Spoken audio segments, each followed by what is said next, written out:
നമസ്കാരം. KCN വാർത്തകളിലേക്ക് സ്വാഗതം. ആദ്യം പ്രധാന വാർത്തകൾ.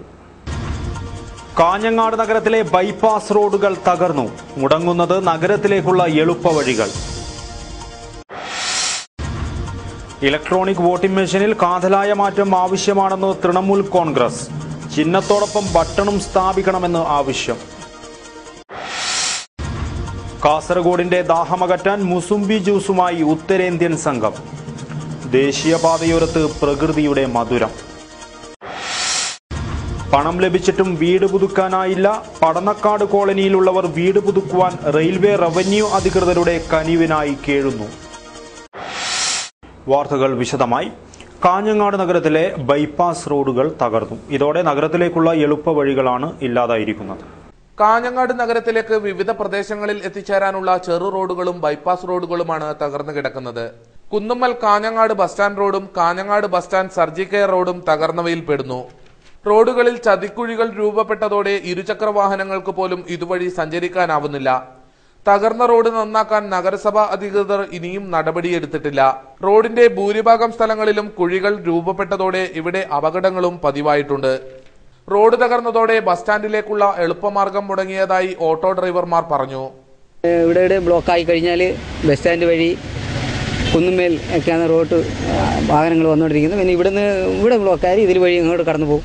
അപ്പോൾ അതുകൊണ്ട് നമുക്ക് റോഡ് എത്രയും വേഗം നിരക്കി കിട്ടിയാൽ വളരെ ഉപകാരം. ആ റോഡ് പൊട്ടിപ്പൊളഞ്ഞ് നമുക്കിപ്പോൾ വരാൻ പറ്റാത്തൊരു സാഹചര്യമാണ്. എപ്പോഴും കുണ്ടും കുഴിയാണ്. ആ കുണ്ട് നമ്മുടെ മുനിസിപ്പാലിറ്റി അധികൃതർ നേരാക്കുന്നുമില്ല. ഞങ്ങൾ അപ്പോൾ കൊണ്ട് നീർക്കുന്നതല്ലാണ്ട് അധികൃതർ ഭാഗത്തുനിന്ന് ഒരു നടപടി ഉണ്ടാകുന്നില്ല. റോഡുകളുടെ തകർച്ച ഓട്ടോ സർവീസിനെയും ബാധിക്കുന്നുണ്ട്. ഇതുവഴി യാത്ര ചെയ്യുന്ന രോഗികളും സ്ത്രീകളുമാണ് ഏറെ ദുരിതം അനുഭവിക്കുന്നത്. തെരഞ്ഞെടുപ്പ് കഴിഞ്ഞതോടെ ഭരണാധികാരികളും രാഷ്ട്രീയ നേതൃത്വങ്ങളും വാഗ്ദാനങ്ങൾ മറക്കുമോ എന്നാണ് നാട്ടുകാർ ചോദിക്കുന്നത്. തകർന്ന റോഡിലെ ദുരിതയാത്രയ്ക്ക് മോചനം കാത്തിരിക്കുകയാണ് കാഞ്ഞങ്ങാട് നഗരവാസികൾ. News bureau, Kanhangad. Electronic voting മെഷീനിൽ കാതലായ മാറ്റം ആവശ്യമാണെന്ന് തൃണമൂൽ കോൺഗ്രസ് ജില്ലാ പ്രസിഡന്റ് അബ്ബാസ് മുതലപ്പാറ പറഞ്ഞു. വാർത്താ സമ്മേളനത്തിലാണ് ഇക്കാര്യം ആവശ്യപ്പെട്ടത്. ഇലക്ട്രോണിക് വോട്ടിംഗ് മെഷീനിലെ ബട്ടണിൽ തന്നെ ചിഹ്നം സ്ഥാപിക്കാൻ നടപടിയുണ്ടാവണം. ഇപ്പോൾ ബട്ടണിന്റെ ഇടതുവശത്താണ് സ്ഥാനാർത്ഥിയുടെ ചിഹ്നം പതിച്ചിരിക്കുന്നത്. ഇത് പല വോട്ടർമാർക്കും ആശയക്കുഴപ്പമുണ്ടാകുന്നു. സ്ഥാനാർത്ഥിയുടെ പേരിന് നേരെയുള്ള ബട്ടണിൽ ചിഹ്നം പതിക്കുകയാണെങ്കിൽ അത് കൂടുതൽ സൗകര്യപ്രദമാകും. വരാനിരിക്കുന്ന തെരഞ്ഞെടുപ്പുകളിൽ ഈ രീതിയിൽ മാറ്റം ആവശ്യമാണെന്നും അബ്ബാസ് മുതലപ്പാറ പറഞ്ഞു. അതിലെന്ന് പറഞ്ഞാൽ ഇലക്ട്രോണിക് വോട്ടിംഗ് മെഷീന്റെ ബട്ടണിന്റെ ഇടതുവശത്താണ് സ്ഥാനാർത്ഥിയുടെ ചിഹ്നം പതിച്ചിരിക്കുന്നത്.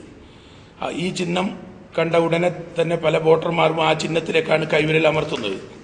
ഇങ്ങനെ വോട്ടിങ്ങിന് ഒരുപാട് സമയം എടുക്കുന്നു. ഇലക്ട്രോണിക് വോട്ടിംഗ് മെഷീൻ സ്ഥാനാർത്ഥിയുടെ പേരിന് നേരെയുള്ള ബട്ടണിൽ സ്ഥാനാർത്ഥിയുടെ ചിഹ്നം പതിക്കുകയാണെങ്കിൽ പെട്ടെന്ന് ചിഹ്നം മനസ്സിലാക്കി ബട്ടൺ അമർത്തി വോട്ട് ചെയ്യാനുള്ള സൗകര്യം വോട്ടർമാർക്ക് ഉണ്ടാകും. അതുകൊണ്ട് ഇനി വരാനിരിക്കുന്ന തെരഞ്ഞെടുപ്പിലെങ്കിലും ഇലക്ട്രോണിക് വോട്ടിംഗ് മെഷീനിൽ ഈ രീതിയിലുള്ള മാറ്റം വരുത്തണമെന്ന് ഇലക്ഷൻ കമ്മീഷനോട് ആവശ്യപ്പെട്ടുകൊണ്ട് ഇലക്ഷൻ തിരിച്ചറിയൽ കാർഡില്ലാത്തവർക്ക് ഡിക്ലറേഷൻ ഫോറം പൂരിപ്പിച്ചു നൽകി വോട്ട് രേഖപ്പെടുത്താൻ അവസരം നൽകിയത് വൻതോതിൽ കള്ളവോട്ട് ചെയ്യാൻ വഴിയൊരുക്കി. ഇത് തെരഞ്ഞെടുപ്പിന്റെ നടത്തിപ്പിനെ ദോഷകരമായി ബാധിക്കുകയാണ്.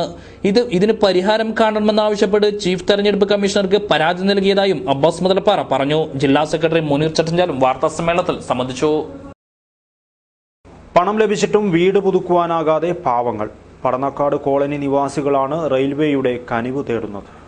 റെയിൽവേയും റവന്യൂ അധികൃതരും സാധാരണക്കാരോട് കാട്ടുന്ന ക്രൂരത കാണണമെങ്കിൽ പടന്നക്കാട് ലക്ഷം വീട് കോളനിയിലെത്തണം. അവരുടെ സങ്കടക്കാഴ്ചകൾ കാണണം. ജീവിതത്തിന്റെ പുറംപോക്കിൽ ഒറ്റപ്പെട്ടുപോയ നിരവധി കുടുംബങ്ങൾ വീട് പുതുക്കി കെട്ടാനാവാതെ കഷ്ടപ്പെടുകയാണ്. 1970-72 കാലഘട്ടത്തിൽ നിർമ്മിച്ച ലക്ഷം വീട് കോളനി പറയത്തക്ക മാറ്റങ്ങളൊന്നുമില്ലാതെയാണ് ഇപ്പോഴും നിലനിൽക്കുന്നത്. ഓടുമേഞ്ഞ വീടിൽ 2 കുടുംബങ്ങളാണ് താമസിക്കേണ്ടത്. 14 കുടുംബങ്ങളിൽ ഭൂരിഭാഗം പേർക്കും കൈവശാവകാശ രേഖ അനുവദിക്കാൻ റവന്യൂ അധികൃതർ തയ്യാറാവുന്നില്ല. കാഞ്ഞങ്ങാട് നഗരസഭ 11 കുടുംബങ്ങൾക്ക് 2 ലക്ഷം രൂപ വീതം വീട് പുതുക്കി നിർമ്മിക്കാൻ അനുവദിച്ചിട്ടുണ്ട്. എന്നാൽ വീട് പുതുക്കി നിർമ്മിക്കുന്നതിന് റെയിൽവേ അധികൃതർ അനുവാദം നൽകാത്തത് ഇവരുടെ ജീവിതം കൂടുതൽ ദുരിതമാക്കിയിരിക്കുകയാണ്. പണം അനുവദിക്കപ്പെട്ടിട്ടും വീട് പുതുക്കി നിർമ്മിക്കാനാവാത്ത സ്ഥിതിയാണ് നിർധരരായ 11 കുടുംബങ്ങൾക്ക്. ലക്ഷം വീട് കോളനി ഒഴിഞ്ഞുപോയാൽ പകരം താമസ സൗകര്യമില്ലാത്തതും ഇവരെ വിഷമത്തിലാക്കുന്നുണ്ട്. ലക്ഷം വീട് കോളനിയോട് ചേർന്ന് കുടിൽ കെട്ടി താമസിക്കുന്നവർക്കും കുടിയൊഴിയേണ്ട സ്ഥിതിയാണ് നിലനിൽക്കുന്നത്.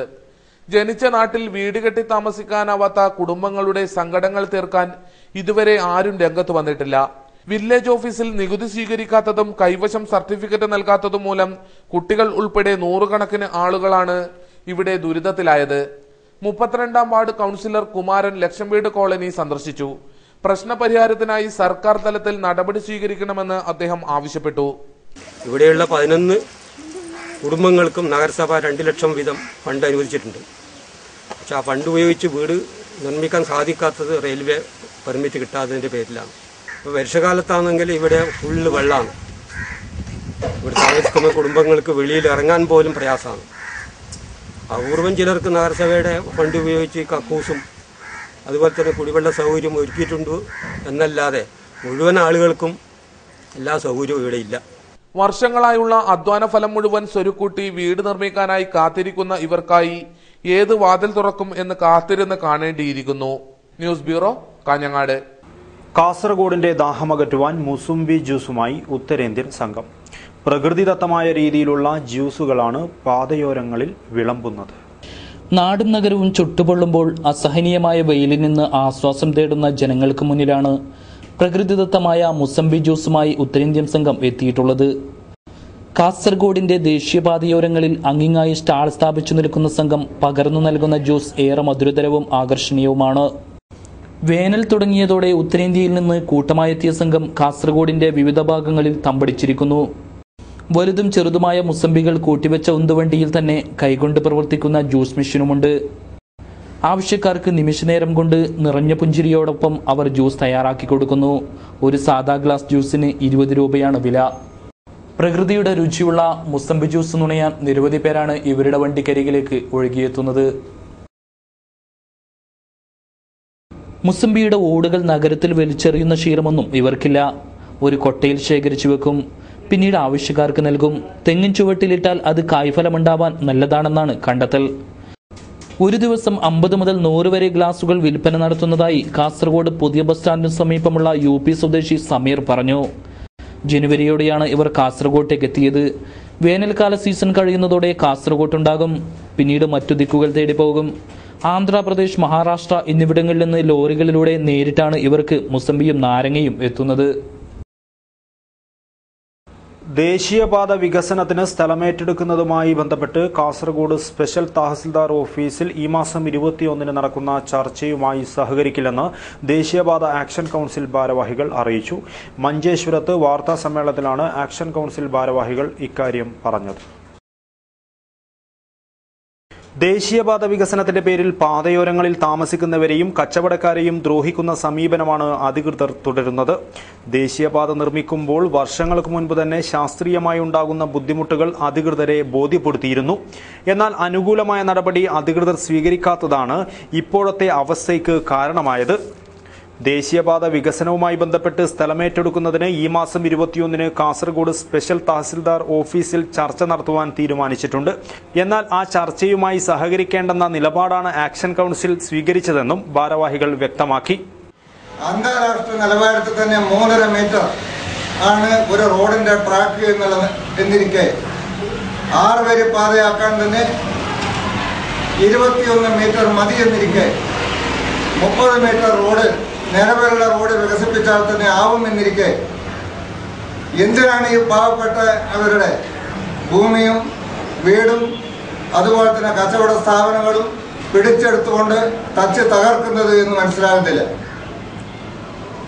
അതുകൊണ്ട് അടിയന്തരമായും ദേശീയപാത വികസന അതോറിറ്റി ഇത്തരം ക്രൂരമായ നടപടികളിൽ നിന്ന് പിന്തിരിയണമെന്ന് നാഷണൽ NH17 ആക്ഷൻ കൗൺസിൽ ജില്ലാ കമ്മിറ്റി ആവശ്യപ്പെടുകയാണ്. ദേശീയപാത ആക്ഷൻ കൗൺസിൽ ജില്ലാ chairman Shafi Haji, vice chairman N Pavithran, B Muhammad, Usman Kasaragod, Khader Haji Uppala എന്നിവർ വാർത്താ സമ്മേളനത്തിൽ പങ്കെടുത്തു. മധൂർ മദനന്തേശ്വര സിദ്ധിവിനായക ക്ഷേത്രോത്സവം സമാപിച്ചു. 5 ദിവസങ്ങളിലായി നടന്ന മഹോത്സവത്തിൽ ആയിരക്കണക്കിന് ഭക്തർ പങ്കെടുത്തു.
കോവൽപള്ളിയിലെ ക്ഷേമനിധി ഓഫീസ് തുറന്ന് പ്രവർത്തിക്കുവാനാവശ്യമായ നടപടികൾ സ്വീകരിക്കണമെന്ന് AKTA ജില്ലാ കൺവെൻഷൻ ആവശ്യപ്പെട്ടു.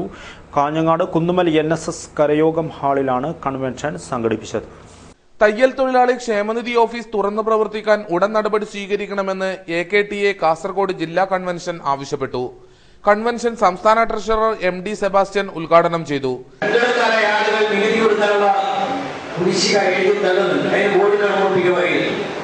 അങ്ങനെ ഒരു സംവിധാനം ഉണ്ടാക്കിയാൽ കൃഷിക്കാരെ സഹായിക്കാം, സാധാരണ വാഹനങ്ങളെ സഹായിക്കാം എന്ന സാഹചര്യത്തിന് ഒരു പ്രതികാരമെന്ന നിലയിൽ ഒരു സംവിധാനം ഇന്ത്യ ഉയർന്നു വരുന്നത്. അതുണ്ടാകണം തൊഴിലാളികൾ ആവശ്യപ്പെടുന്നത്. ഈ സമരത്തിന് തൊഴിലാളികൾ ആവശ്യപ്പെടുന്നത് ഉണ്ടാകണമെന്ന് അത് വിലക്കഴിവുള്ള ഒരു പ്രശ്നം. അതുകൊണ്ട് തൊഴിൽ മേഖലയിലെ പ്രതിസന്ധി രണ്ട് കൊല്ലം. ഒന്ന് നമ്മുടെ മേഖലയെ അവിടെ പരിശോധിക്കാം. ജില്ലാ treasurer Vijayan Nambiar, PV Krishnan, K Krishnan, V Kunhiraman, KV Ramachandran തുടങ്ങിയവർ സംസാരിച്ചു. വാർത്തകൾ ചുരുക്കത്തിൽ.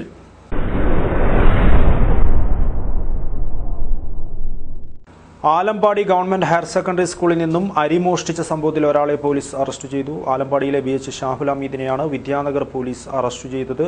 കേസിൽ ഒരാളെ കൂടി അറസ്റ്റ് ചെയ്യാനുണ്ടെന്ന് പോലീസ് അറിയിച്ചു. ഓടുന്നതിനിടയിൽ ടയർ പൊട്ടി നിയന്ത്രണം വിട്ട മീൻ ലോറി മറിഞ്ഞ് 2 പേർക്ക് പരിക്കേറ്റു. കുഞ്ചത്തൂർ സ്വദേശികളായ ജയപ്രകാശ്, സാറ എന്നിവർക്കാണ് പരിക്കേറ്റത്. ശനിയാഴ്ച രാവിലെ 7 മണിയോടെ ചൌക്കിയിലായിരുന്നു അപകടം.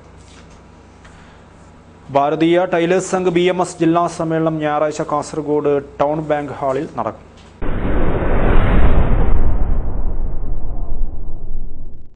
കാസർഗോഡ് കാർഷിക വികസന ബാങ്കിൽ നടന്ന ഭരണസമിതി തെരഞ്ഞെടുപ്പുമായി ബന്ധപ്പെട്ട വിവാദങ്ങൾ കൊഴുക്കുന്നു. കോൺഗ്രസിലെ ഗ്രൂപ്പ് തർക്കത്തെ തുടർന്ന് ബാങ്കിലെ റിക്കവറി ഇൻസ്പെക്ടർ നാരായണിക്കുട്ടിയെ സസ്പെൻഡ് ചെയ്തു. ബാങ്കിലെ രഹസ്യങ്ങൾ ചോർത്തിക്കൊടുക്കുന്നുവെന്നാരോപിച്ചായിരുന്നു നാരായണിക്കുട്ടിയെ സസ്പെൻഡ് ചെയ്തത്. ജനുവരി 11 നടന്ന ഭരണസമിതി തെരഞ്ഞെടുപ്പിൽ നാരായണിക്കുട്ടിയുടെ സഹോദരനും DCC നിർവാഹക സമിതി അംഗവും മുളിയാർ സർവീസ് സഹകരണ ബാങ്ക് പ്രസിഡന്റുമായ MC പ്രഭാകരന്റെ നേതൃത്വത്തിലുള്ള ഒരു സംഘം കോൺഗ്രസ് പ്രവർത്തകർ നിലവിലുള്ള ഭരണസമിതിക്കെതിരായി പ്രവർത്തിച്ചിരുന്നു. തിരഞ്ഞെടുപ്പുമായി ബന്ധപ്പെട്ടും മറ്റുമായി ബാങ്കിലെ രഹസ്യങ്ങൾ പ്രഭാകരനും സംഘത്തിനും ചോർത്തിക്കൊടുത്തുവെന്നായിരുന്നു നാരായണിക്കുട്ടിക്കെതിരെയുള്ള ആരോപണം. ബാങ്കിലെ രഹസ്യങ്ങൾ ചോർത്തിക്കൊടുത്തതിന് 3 ദിവസത്തിനകം വിശദീകരണം ആവശ്യപ്പെട്ട് ബാങ്ക് അധികൃതർ നാരായണിക്കുട്ടിക്ക് നോട്ടീസ് നൽകി. താൻ ഒരു തരത്തിലും രഹസ്യങ്ങൾ ചോർത്തിക്കൊടുത്തിട്ടില്ലെന്നും നിരപരാധിയാണെന്നും ബോധിപ്പിച്ച് മറുപടി നൽകിയെങ്കിലും നാരായണിക്കുട്ടിക്ക് സസ്പെൻഷൻ നൽകുകയായിരുന്നു. ഭരണസമിതിയിലേക്ക് KPCC നിർവാഹക സമിതി അംഗം P ഗംഗാധരൻ നായരും KPCC സെക്രട്ടറി K നീലകണ്ഠനും വീണ്ടും പ്രസിഡന്റും വൈസ് പ്രസിഡന്റുമായി തിരഞ്ഞെടുക്കപ്പെട്ടിരുന്നു. പിന്നീട് മുളിയാറിലെ കോൺഗ്രസ് പ്രവർത്തകൻ ഭാസ്കരൻ തിരഞ്ഞെടുപ്പ് ക്രമവിരുദ്ധമാണെന്ന് ആരോപിച്ച് സമർപ്പിച്ച ഹർജിയെ തുടർന്ന് ഹൈക്കോടതി ഡിവിഷൻ ബെഞ്ച് ഭരണസമിതി പിരിച്ചുവിട്ട് അഡ്മിനിസ്ട്രേഷൻ ഭരണം ഏർപ്പെടുത്തി 6 മാസത്തിനകം തെരഞ്ഞെടുപ്പ് നടത്തണമെന്ന് ഉത്തരവിടുകയായിരുന്നു.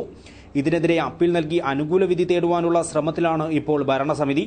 കോൺഗ്രസിലെ ഗ്രൂപ്പ് തർക്കമാണ് ബാങ്കിലെ പ്രശ്നങ്ങൾക്ക് കാരണമായത്. കോൺഗ്രസ് നിയന്ത്രണത്തിലുണ്ടായിരുന്ന കാറടുക്ക സർവീസ് സഹകരണ ബാങ്കിന്റെ ഭരണം നഷ്ടമായത് കടുത്ത ഗ്രൂപ്പ് വൈരത്തെ തുടർന്നായിരുന്നു. News bureau, Kasaragod.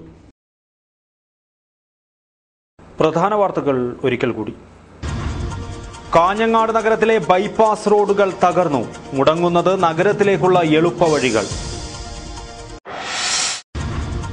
Electronic voting മെഷീനിൽ കാതലായ മാറ്റം ആവശ്യമാണെന്ന് തൃണമൂൽ കോൺഗ്രസ്.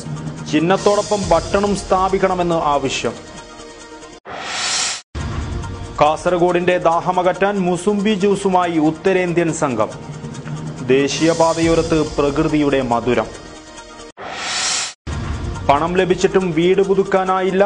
പടന്നക്കാട് കോളനിയിലുള്ളവർ വീട് പുതുക്കുവാൻ റെയിൽവേ റവന്യൂ അധികൃതരുടെ കനിവിനായി കേഴുന്നു. ഇതോടെ KCN മലയാളം വാർത്തകൾ കഴിഞ്ഞു. നമസ്കാരം.